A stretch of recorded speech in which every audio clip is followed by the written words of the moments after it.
పెళ్ళైనా పండగైనా వేడుక ఏదైనా పట్టు చీరల ప్రత్యేక వేదిక వారాహి సిల్క్స్. నమస్తే రమ్మగారు. నమస్తే జయ. మంచి స్టోరీ చెప్తారా? చందమామ కథ చెప్తాం. పూర్వం ఒక గ్రామంలో ఒక గురువు గారు ఉండేవారట. ఆయనకి బోళ్ళంత మంది శిష్యులు ఉండేవాళ్ళు. ఒకడు చాలా ముఖ్య శిష్యుడుగా, చాలా ఇదిగా గురువు గారి దగ్గర చాలా శ్రద్ధగా చదువుకున్నాడు.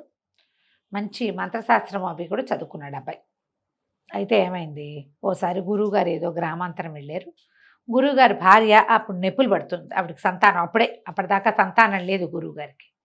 మన కుర్రాడు ఈ శిష్యుడు అమ్మగారికి కాపలా ఉన్నాడు.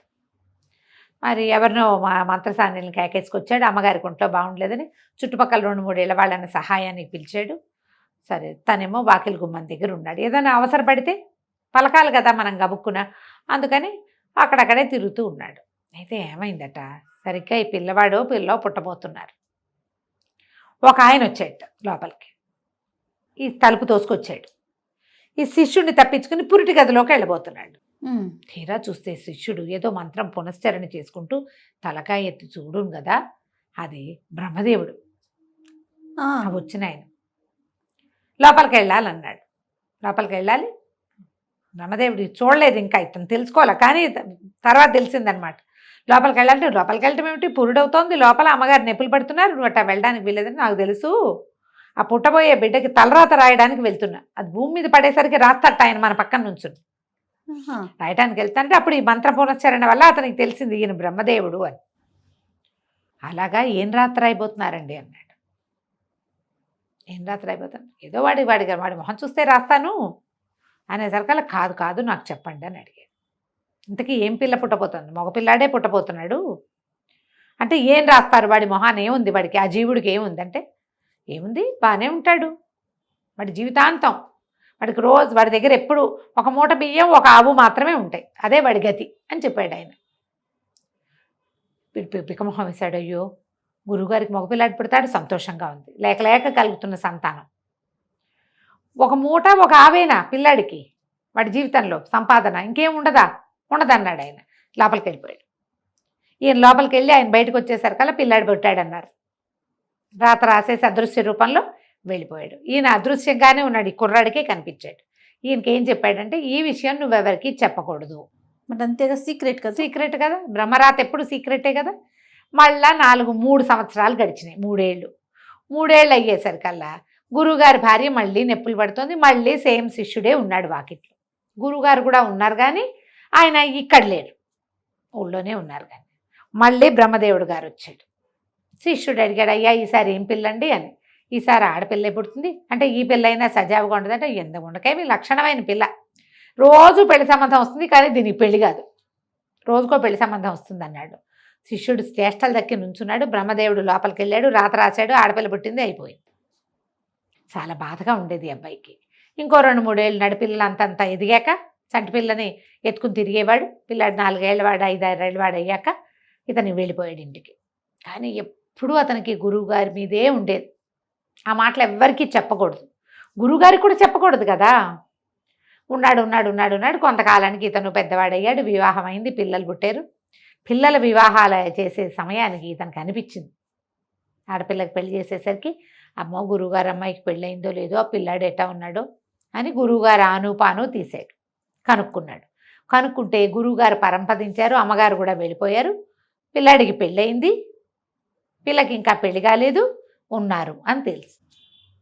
తేలేసరికల్లా సరే ఇతను ఏం చేశాడు, సంసారం అంతా మేనల్లుడికి వాళ్ళకి అప్పచెప్పాడు. మేనల్లుడికి కూతుర్నిచ్చి, ఇల్లు వాకిలు చూసుకోరా, నేను మా గురువుగారిని చూసొస్తాను, ఇంత చదువుకున్నాం, ఇంత సంపాదించుకున్నాం, ఇదంతా గురువుగారి వల్లేను, వాళ్ళని చూసొస్తానని బోల్డంతా ప్రయాణం చేసి, అప్పట్లో పక్క ఊళ్ళు వెనక ఊళ్ళు కాదు కదా, ప్రయాణం చేసి గురువుగారింటికి చేరాడు. అయితే వాకిట్లో చక్కగా కామధేను వల్లే ఉంది ఒక ఆవు దూడ. లోపలికి వెళ్తే ఇల్లేమో అయ్యవార్ల నట్టిల్లే ఉంది, ఓ బియ్య బస్తా మాత్రం ఉంది వాళ్ళ దగ్గర. అక్కడి నుంచి పిల్ల చక్కగా ఉంది, చూడ చక్కటి పిల్ల, బంగారు బొమ్మల్లే ఉంది. గురు అమ్మగారు కూడా బాగుండేది, ఆవిడ పోలికే వచ్చి పిల్ల చిలకల్లే ఉంది. రోజు ఒక పెళ్లి సంబంధం వస్తే ఎప్పటికీ పెళ్ళి అవ్వదు. పిల్లాడికి పెళ్ళయింది, ఆ వదిన గారు ప్రతిరోజు పెళ్లి సంబంధం వస్తుంది, ఈ పిల్లకి పెళ్ళి ఎప్పుడు కుదురుతో, దీని పేడెప్పుడు విరగడవుతుందని వదిన గారు తెగ తిట్టిపోసి రాల్చిపోస్తుంది ఆ పిల్లని, తిట్టిపోసి. వీడికి ఏం సంపాదించినా వీడికి ఆవు ఉంటుంది, మూట ఉంటుంది, ఇంక ఎంతకంటే రూపాయి రాదు. ఆయన ఏం చెప్పాడో అదే జరుగుతుంది. అదే జరుగుతుంది. అమ్మ బ్రహ్మరాత భలే గట్టిగా రాసావు తాత నువ్వు అని అనుకుని పలకరించాడు. పలకరించి అబ్బాయి గుర్తుపట్టేవిట్రా అంటే నేను ఫలానా నీ చిన్నప్పుడు ఇక్కడ ఉండేవాడిని అంటే నువ్వు తెలియపోవడం ఏమిటి అన్నయ్య రా రా రా అని పిల్లాడు ఆసక్తిగా కుర్రాడు ఈయన్ని పిలిచాడు. ఉండు మా ఇంట్లో అని, నీకు పెద్దగా ఏమి పెట్టలేవు, నా బతికిద్దాగే ఉందంటే ఏం పర్వాలేదు నాయన, మజ్జిగ ఉంది, అన్నం పచ్చడి వేసుకుని మజ్జిగ అన్నం తిన్నాడు. ఉన్నాక ఏం చేసినా ఇంతకంటే రావటం లేదు నాకు అని చెప్పాడు. బియ్యం దీకుండా ఉంటాయి, బియ్యానికి బాధ లేదు, ఆధారులో ఏదో దొరుకుతుంది, కరోనారో దొరుకుతుంది అంతే. బియ్యం మూట అంటే అన్నానికి లోటు లేదు వాళ్ళ దగ్గర. అక్కడి నుంచి తను ఏమన్నాడు, పాప ఒక మంచి ఆలోచన చెప్తారా, నేను చెప్పినట్టు చేస్తావా అన్నాడు. నువ్వు చెప్పినట్టు చేస్తానన్నయ్య చెప్పమన్నాడు. మరి రేపొద్దున మన దగ్గర ఉన్న బియ్యం అన్నీ సంతర్పణ చేసి ఊళ్ళందరికీ భోజనాలు పెట్టేసి ఇంకేముంది తర్వాత బియ్యము అన్నాడు, అవే వస్తాయి. ఆవు ఉంది కదా, ఆవు నమ్మేసి ఇంట్లోకి బట్టలు కొనుక్కొచ్చేసి ఈ ఆవుని బియ్య బస్తాని ఉండనివ్వద్దు. మనకి ఎట్టా వస్తుంది, నీవు చెప్తున్నావు కదా నీకెప్పుడు ఆవు ఉంటుంది బియ్యం ఉంటాయని, ఆవు బియ్యం ఖర్చు పెట్టేస్తే వస్తాయో రావో చూద్దాం, అంతగా రాకపోతే నేను కొని పెడతా. బాగా ఆలోచించుకున్నాడు ఇతను. వద్దన్నాడు, అమ్మో నేను చేయలేను, నా ధైర్యం చాలటలేదే, పెళ్ళాన్ని తిట్టిపోస్తుంది అన్నాడు. ఏం పర్వాలా, నీకు ఇస్తాగా నేను డబ్బులు, చేసి చూద్దాం, ఏం చేస్తారో చూద్దాం అని చెప్పాడు. చెప్పేసరికల్లా సరే బాగానే ఉంది. మర్నాడు 3వ రోజు చుట్టుపక్కల బ్రాహ్మణ్యం అందరికీ చెప్పాడు కుర్రాడు వెళ్ళి, మా ఇంట్లో భోజనాలు పెడతాం, సంతర్పణ చేస్తున్నామని. ఊళ్ళో వాళ్ళు కూడా ఎవరైనా వచ్చి తినేసేయచ్చు. బియ్య బస్తాదుగా బియ్య బస్తాడు వండేసేసి ఏవో చిత్రాన్నాలు చేశారు, అందరినీ పిలిచారు, పెట్టేశారు, అయిపోయినాయి బియ్యం. అక్కడి నుంచి అన్నయ్య గారి సలహా ప్రకారం ఆవును సంతకు తీసుకెళ్ళి ఆవు దూడ 2 పట్టుకెళ్ళిపోయాడు, సంతలో అమ్మేసేసాడు. అక్కడి నుంచి భార్యకి బట్టలు, ఓ చంటి పిల్లాడు ఉన్నాడు, వాడి బట్టలు, తనకి ఇంట్లో బట్టలు, ఇంట్లోకి కావాల్సిన సామాన్లు అన్నీ తెచ్చేసుకున్నాడు. అయిపోయినాయి. తెల్లవారేసరికి జమీందారు గారు తల్లిపోయి 10 రోజులైంది. ఎవరో వచ్చి వస్తామన్న వాళ్ళు దానాలు పెట్టడానికి ఎవరూ రాలేదు. బాబు మీరు రండని తీసుకెళ్ళి ఓ బస్తా బియ్యము, ఒక ఆవు దూడ దానం. సాయంత్రం అయ్యేసరికి ఆవు దూడ బస్తా బియ్యము వచ్చేసాయి ఇంటికి. సరే 2వ రోజు మళ్ళీ 2 రోజులు 3 రోజులు అవ్వగానే మళ్ళీ ఆవు నమ్మేద్దాం పట్టన్నాడు అన్నయ్య. ఇలా బాగా ఆలోచించాడు, ఆవు అమ్మేసేసి ఇంకేవో సామాన్లు తెచ్చేసాడు ఇంట్లోకి. అక్కడి నుంచి బియ్య బస్తా పోసేసి మళ్ళీ సంతర్పణ అన్నాడు. బియ్యము ఇంట్లో సామాన్లన్నీ అయిపోతుండగా మళ్ళీ ఖబర్ వచ్చింది, వాళ్ళు ఎవరో పోయారు, గోదానం, మళ్ళా బియ్య బస్తా, ఇదే కంటిన్యూ కొన్నాళ్ళు ఇట్ అయింది. తర్వాత అయినా సరే వీళ్ళు బియ్యం ఖర్చు పెట్టేస్తారు, బియ్యం కూడా అమ్మేసేస్తారు, ఆవుని అమ్మేసేస్తారు, డబ్బులు చేసేసుకుంటున్నారు, ఏవో ఒకటి కొనేస్తారు, బంగారాలు టింగారాలు కొనేస్తారు. బియ్య బస్తా ఉండాలి, ఆవు ఉండాలి, వాడి శాస్త్రం, వాడి మొహాన్ని రాసున్నది ఏమిటి, బియ్య బస్తా ఆవు. బాగుంది. ఇట్లా గడుస్తుండగా ఒకరోజు ఏమైంది, తర్వాత ఎవరు మరణించలే, ఊళ్ళో ఎక్కడా మరణాలు లేవు. కానీ సడన్గా వీళ్ళ వాకిట్లో ఓ బియ్య బస్తా పెట్టుంది, ఒక ఆవు కట్టేసింది. 4 రోజులు చూసి వీళ్ళు బస్తా వాడేశారు, ఆవును వాడేశారు. మళ్ళీ 5వ రోజున మళ్ళీ ఒక ఆవు వచ్చింది, ఓ బియ్య బస్తా వచ్చింది.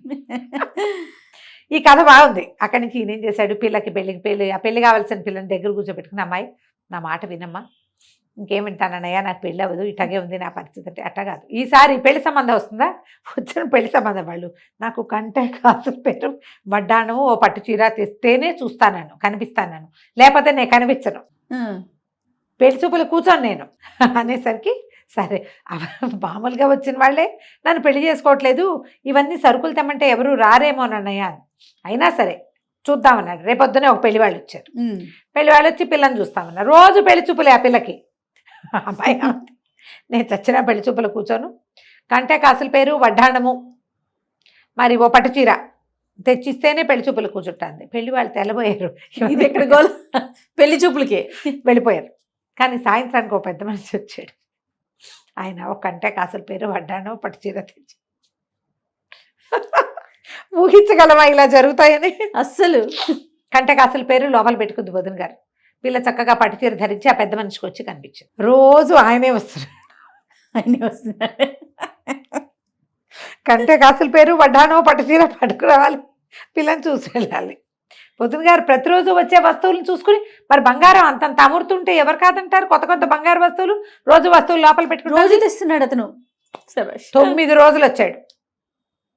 10వ రోజు ఈయన, అయ్యా నేను వచ్చిన పని అయిపోయింది, నీ సంసారం బాగుంది, ఆవుని బస్తాని మాత్రం ఉండేవద్దు నువ్వు. ఏ రోజు ఆ రోజు లేదా 2-3 రోజులు సమయం చూసుకుని చేసేసి అదే డబ్బు అయిపోతుంది, మళ్ళీ అవి నీకు వస్తాయి, ఏం పర్వాలా, సరేనా అని చెప్పి అమ్మాయి ఇదే కంటిన్యూ చేయి, నువ్వు పెళ్ళవకపోతే అదే పోతుంది, హాయిగా ఉంటావు కనీసం నువ్వు అని చెప్పేసి చెల్లెలకి చెప్పేసి బయలుదేరాడు. ఈయన బయలుదేరింది ఏం టైము, పొద్దున్నే వాళ్ళు ఒక పడవ దాటాలి ఆయన. అది తెల్లవారి 5:30-6 గంటలకల్లా పడవ తీస్తారు. అక్కడికి వెళ్ళాలంటే ఈయన 2 గంటలకు బయలుదేరాలి, బ్రాహ్మీ ముహూర్తంలో బయలుదేరాలి.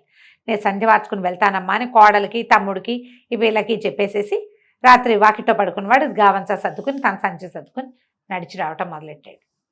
ఏరు దాటుతున్నాడు, కొంచెం చిన్న ఏరు దాటి అవతల పడవ దగ్గరికి వెళ్ళాలి.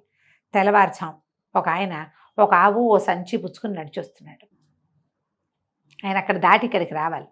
వస్తుంటే బాగా పరకాయించి చూశాడు, మంత్రం పునశ్చరణ చేసుకుంటూ. ఈయన చూసేసరికి బ్రహ్మదేవుడే. బాగున్నారా స్వామి అని అడిగాడు. ఏం బాగుంటాను రా నాయన, నన్ను ఇరికిచ్చావు కదా నువ్వు అన్నాడు బ్రహ్మదేవుడు. 10 రోజుల నుంచి బ్రహ్మదేవుడు వస్తున్నాడు రోజు వీళ్ళింటికి.